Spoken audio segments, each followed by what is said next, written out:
নাই আপনাদেরকে আর কে পাস করার। উনি আবার মাঝে মাঝে আসতে চায়, আসবে না। আমরা কি কম ভালো রাখছিলাম? এই দেশের মতো দেশ পৃথিবীতে আছে? বিনা ভোটে 16 বছর থাকা যায়, কথা কয় না। উনি আসতে চায়। ভারতের যে অবস্থা, কখন যে নরেন্দ্র মোদী হেলিকপ্টার নিয়ে পাশে কোন দেশে পালায় যাবে আল্লাহ জানে। নেপালের প্রধানমন্ত্রী পালাইছে দেখেন নাই? শ্রীলঙ্কার পতন হয়েছে দেখেন নাই? বাংলাদেশের পতন হয়েছে দেখেন নাই? ভারতের নরেন্দ্র মোদীর পতন হবে, কথা বলে ঠিক না? খুব তাড়াতাড়ি। এই কলাফান তো ভালো দৃষ্ট।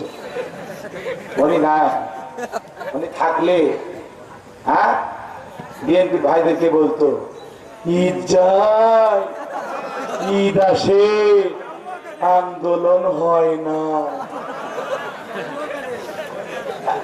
আজকে ডাইলগ, শরীর চলে না তাও বলে খেলা মফিজ।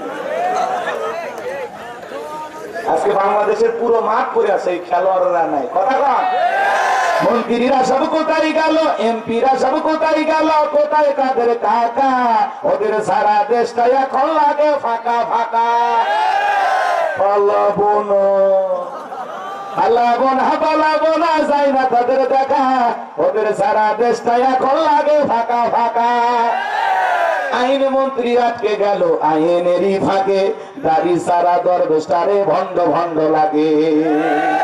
দাড়ি কেটে নৌকা চড়ে পালাছে, এরা জীবন দিচ্ছে না নৌকা ছাড়েনি। কথা কন, কথা কন। দাড়ি সারা দরবেশটারে ভণ্ড ভণ্ড লাগে। কথা কন। এরপরে আর একটা মানি গেছিল দেখছেন, আর পলক ভাই কয়েকদিন আগে কান দিছে, মাঝে মাঝে কান্দে। পলককে দেখে কিন্তু মায়া লাগে, এর দোষ ছিল না। ওপর থেকে ফোন দিয়ে বলছে ইন্টারনেট বন্ধ কর। এবার অটোমেটিক মানুষকে বুঝানোর জন্য কয় আমি বন্ধ করিনি, বন্ধ হয়ে গেছে। পলকের ঝলক গেল, পলকের ঝলক গেল, থামিয়ে নেদের চাকা। ওদের সারা দেশটা এখন লাগে ফাঁকা ফাঁকা।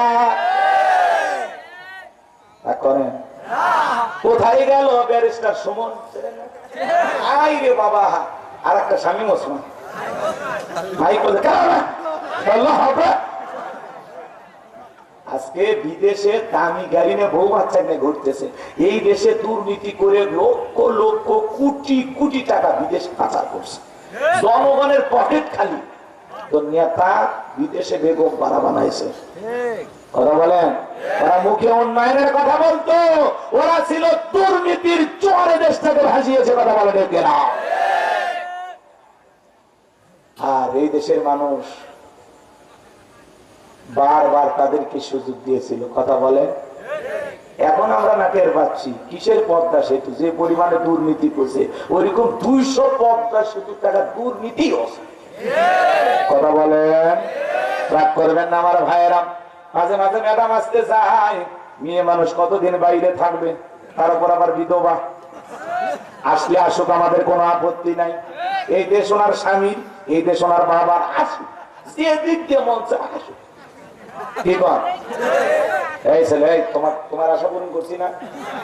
আর কথা বলে না আমার ভাইয়েরা, দিল দিয়ে কথাগুলো বোঝার চেষ্টা করেন মাজান। তাহলে গোপনে প্রকাশে কোন অবস্থায় গুনাহ করা যাবে না।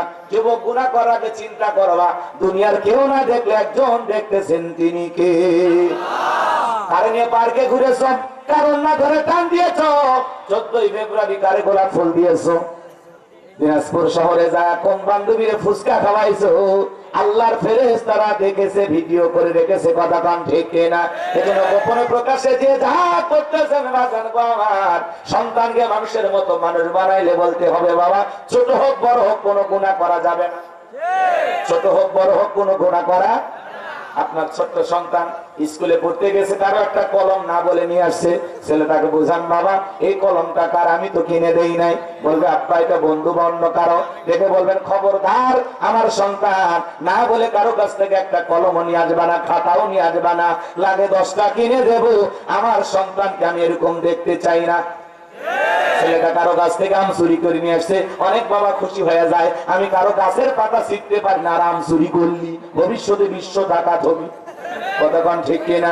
এমন বাবা হওয়া যাবে না। ছেলে কারো আম চুরি করেছে, ফল চুরি করেছে, বলেন বাবা আমি কোন আম চোরের বাবা হতে চাই না, আমি তোরে 5-10 মণ আম কিনে খাওয়াবো, তবুও কারো গাছ থেকে না বলে একটা আম পারতে পারবি না। ছেলেটা কারো পুকুর থেকে মাছ চুরি করেছে, অনেক বাবা খুশি হয়ে যায়, যাক 2 মাসের বাজার বাঁচাইয়া দিলি। এরকম বাবা হওয়া যাবে না। সন্তানটাকে বুঝাইতে হবে বাবা কারো গাছের ফল চুরি করা যাবে না, কারো কলম নেওয়া যাবে না, কাউকে আঘাত দিয়ে কথা বলা যাবে না। ছোট্ট বাচ্চা ধারণার সাথে কথা বলে, অনেক অভিভাবক অহংকারে বলে এই ছোট লোক ধারণার সাথে কেন কথা বলিস, এদিকে আয়। মনে রাখবেন আজকে সন্তানকে বৃদ্ধ মানুষটাকে দারোয়ান বলে পরিচয় করা দিতেছেন, আপনি যখন এক সময় বৃদ্ধ হয়ে যাবেন ওই সন্তানটা মনে করবে এটাও দারোয়ানের মতো বোঝা মনে করে বাড়ি থেকে ফেলাইয়া দিবে। আর ছেলেটাকে যদি বলেন বাবা দারোয়ানের সাথে খারাপ ব্যবহার করবা না, এটা তোমার দারোয়ান আঙ্কেল, এই ড্রাইভারকে ড্রাইভার বলবা না, ড্রাইভার আঙ্কেল বলবা, কথা ভদ্রতা শিখাইতে হবে। আর এমন বাবা মা হয়ে গেছে আমরা, ছেলে মেয়ে কলেজে পড়ে, বাবা বলে কলেজে পড়ো 2-4টা বান্ধবী নাই, ছেলে প্রেম করে সেই গল্প বাবা শোনে, আবার সেই বাবা চায়ের দোকানে আড্ডা মারে আর গল্প করে বলে আমার ছেলে আমার বন্ধুর কাছে শুনলাম ভার্সিটিতে পূর্ণিমার মতো একটা মেয়ের সাথে প্রেম করেছে। কথা তো আবার বলে এই ওগুলো পড়াশোনা করতে গেলে 2-4টা বান্ধবী থাকে, আমারও ছিল। প্রেম করবি যেটা পছন্দ করবি, মেয়ে রাজি না হলে মেয়ের মাকে রাজি করার দায়িত্ব আমার। কথা বল না কেন? ছেলে মারামারি কইরা একটু কষ্ট কইরা মার খেয়ে চলে আসছে, তখন বলে এই ভুলে যাবি না তুই তালুকদার বংশের ছেলে, মার খেয়ে আসবি না, 2-4 টাকা মারিয়ে তুই আসবি, কত টাকা লাগে তোর বাপ দিবি। বাপ সন্তানকে মানুষ বানাবে না মাস্তান বানাবে? এরকম বাবা হওয়া যাবে না। কিসের অহংকার করেন আপনি? কিসের টাকা পয়সার অহংকার করেন আপনি? সন্তানটাকে নম্রতা ভদ্রতা শিখান, আদব শিখান। ছোট হোক বড় হোক সবাইকে যেন সম্মান দিয়ে কথা বলে, পারবো তো ইনশাআল্লাহ। এরপরে লোকমানে হাকিম তার কলিজার টুকরা সন্তানকে বলতেছেন ইয়া বুনাইয়া কিমিস সালাহ, হে আমার বৎস আমার কলিজার টুকরা সন্তান নামাজ আদায় করা লাগবে, সালাত কায়েম করা লাগবে। বাবা হয়ে ছেলেকে বলতেছে ইয়া বুনাইয়া কিমিস সালাহ, হে আমার সন্তান নামাজ কায়েম করতে হবে। এই জায়গায় কয়জন বাবা আছেন ছেলের কাছে নামাজের ওয়াজ করছেন আপনারা? নামাজের ওয়াজ করা দরকার আছে না নাই? খালি ওয়াজ শুনলে হবে না বাজান, শেখা লাগবে এখান থেকে। আপনার দায়িত্ব আপনার সন্তানকে নামাজি বানানো। পৃথিবীর সবচাইতে ভালো বাবা তারা ছোটবেলায় ছেলের হাত ধরে মসজিদে নিয়ে যায় যারা। সন্তানটাকে নামাজি বানাবেন, ছোট ছোট বাচ্চাদেরকে মসজিদ মুখী বানাবেন। আজকের শিশু আগামীর বাংলাদেশ। ছোট ছোট বাচ্চাদেরকে যদি মসজিদে নিয়ে যাইতে পারি আমাদের ভবিষ্যৎ প্রজন্ম হবে নামাজি। কিন্তু অনেক মসজিদে ছোট বাচ্চা মসজিদে গেলে ধমক দেয় মুরব্বীরা, খারাপ আচরণ করে। আমি তাদেরকে বলবো খবরদার, ছোট বাচ্চা দৌড়ঝাঁপ করবে, কাতারে ফাঁক দিয়ে দৌড়াবে, এতে নামাজের কোনো সমস্যা হবে না। ছোট বাচ্চা মসজিদে গেলে ধমক দেওয়া যাবে না। আজকে যদি বাচ্চাদেরকে তাড়াইয়া দেন এরাই ভবিষ্যতে ক্যাডার হবে, ডাকাত হবে, মাস্তান হবে, এরাই হবে ইয়াবা খর, কথা বলে ঠিক এরাই নেশায় আসক্ত হবে। এজন্য ছোট বাচ্চা মসজিদে গেলে কাছে নিয়ে বসবেন, ওযু না পারলে ওযু শিখাবেন, রুকু সিজদা না পারলে শিখা দেবেন। পারলে ওই বাচ্চার পিছনে 10 টাকার চকলেট খরচ করবেন, যে বাবা খুব সুন্দর ছেলে, তুমি কোন ক্লাসে পড়ো? ক্লাস 3-তে। কি সুন্দর চেহারা তোমার, মাশাআল্লাহ। সুন্দর আচরণ করবেন, বুকে টানবেন, ভালোবাসা দিয়ে কাছে টানবেন। কথা কও আপনার এই 10 টাকার চকলেট, আপনার এই সুন্দর আচরণের কারণে ছেলেটা যদি ওযু শিখে নামাজ শেখে, আপনি মরে গেলে আপনার জানা যায় চোখের পানি ছেড়ে দিয়ে কাঁদবার বলবে এই চাচানি আমার নামাজ শিখেছিল। কথা ঠিক। এমন মানুষ আমরা হতে চাই তো ইনশাআল্লাহ। তাহলে সন্তানদেরকে নামাজি বানাইতে হবে ইনশাআল্লাহ। পরিবারের সবাইকে নিয়ে সালাত আদায় করতে হবে, পারবো তো ইনশাআল্লাহ।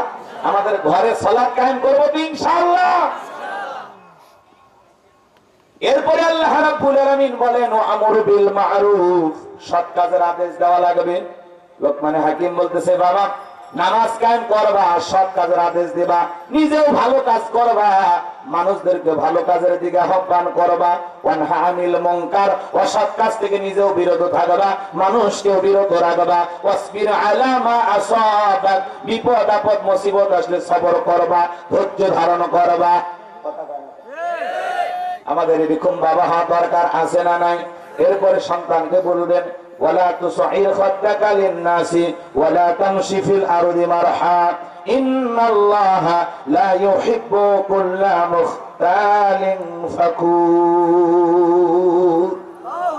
সন্তানকে বলবেন বাবা মানুষকে তুচ্ছ তাচ্ছিল্য করবা না, অবজ্ঞা অবহেলা করবা না।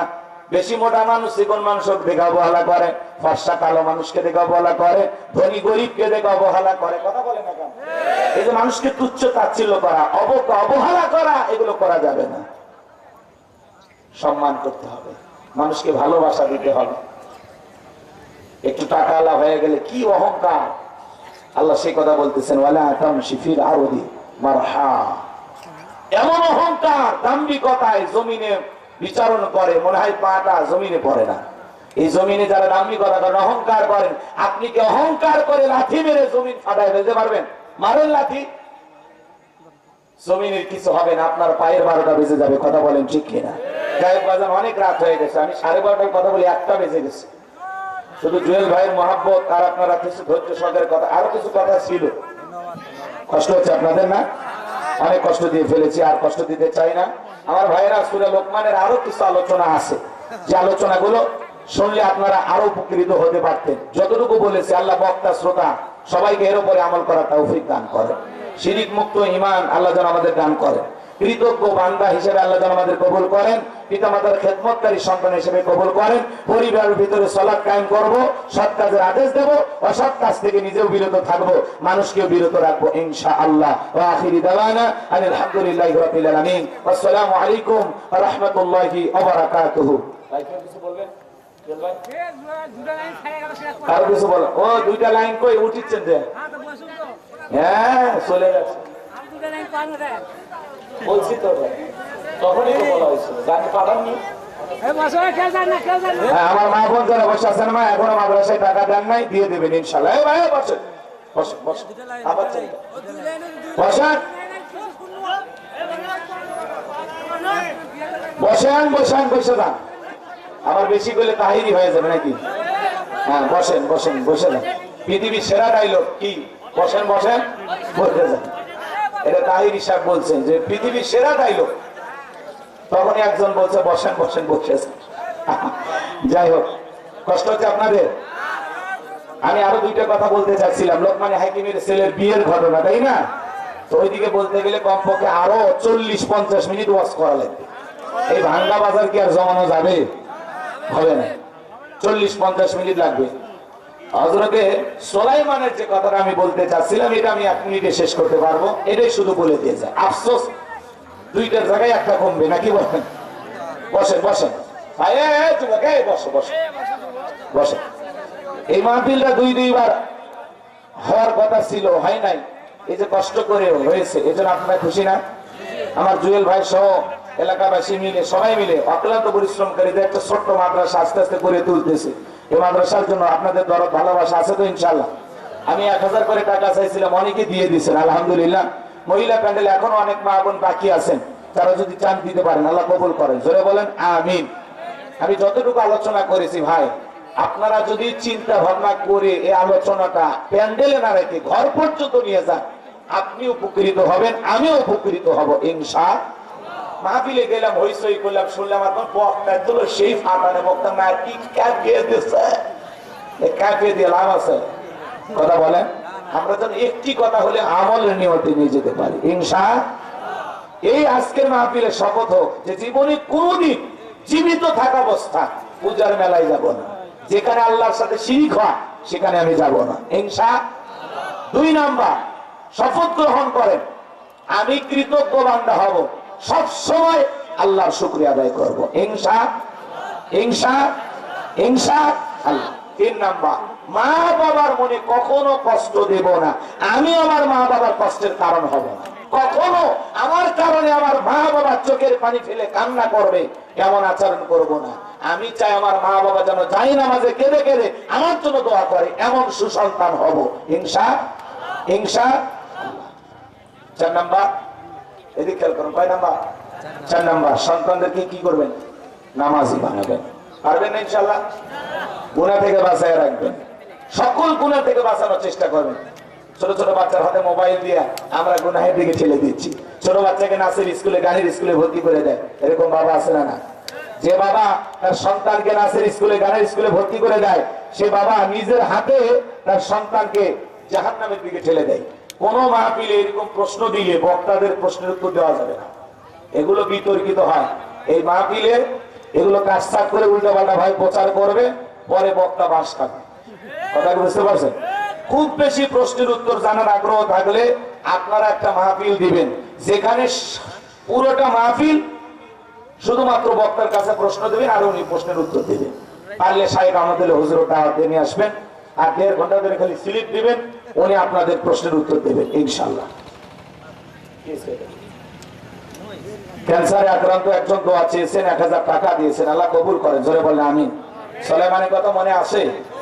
বসাইছি যেহেতু বলে ফেলতেছি। আল্লাহর নবী সুলাইমান ডেকে বলে, আব্বাজান ওই সিন্ধুকের ভিতরে 3টা জিনিস থাকবে, কোনটার নাম কি, কোনটা দিয়ে কি কাজ হয় আমি বলে দিতে পারবো। জোরে কন্যা মারহাবা। বলি খোরাঘাট ফিলিং স্টেশনের পক্ষ থেকে নগদ 5000 টাকা, জোরে বলেন মারহাবা।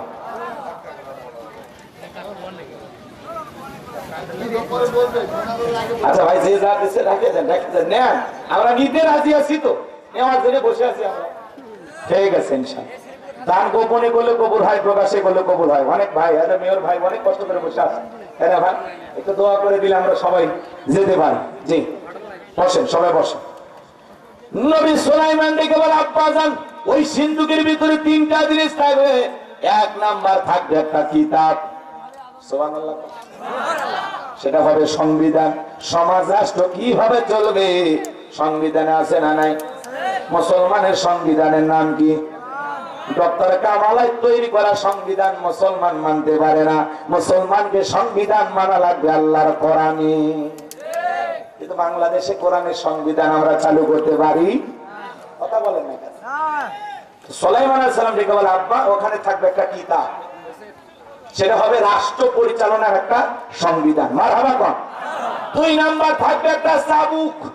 এই সমাজে যত অন্যায় অপরাধ হবে, চুরি করুক আর ডাকাতি করুক, ওই চাবুক যায় নিজে শাস্তি দিয়া জায়গার চাবুক জায়গায় ফেরত আসবে। জোরে কোন মারহাবা। এরকম একটা চাবুক যদি বাংলাদেশে পাওয়া যাইতো, কে কে অপরাধ করেছে চাবুক পিটাইতো, আর ঘরে বসে আমরা টেলিভিশনে দেখতে পারতাম। এটার উপর থেকে নিচ পর্যন্ত পিটাইতো। কথা কথা। আর আমরা তখন ভাবতে এই মানুষ এই কাজ করছে। কথা ঘন নাকি?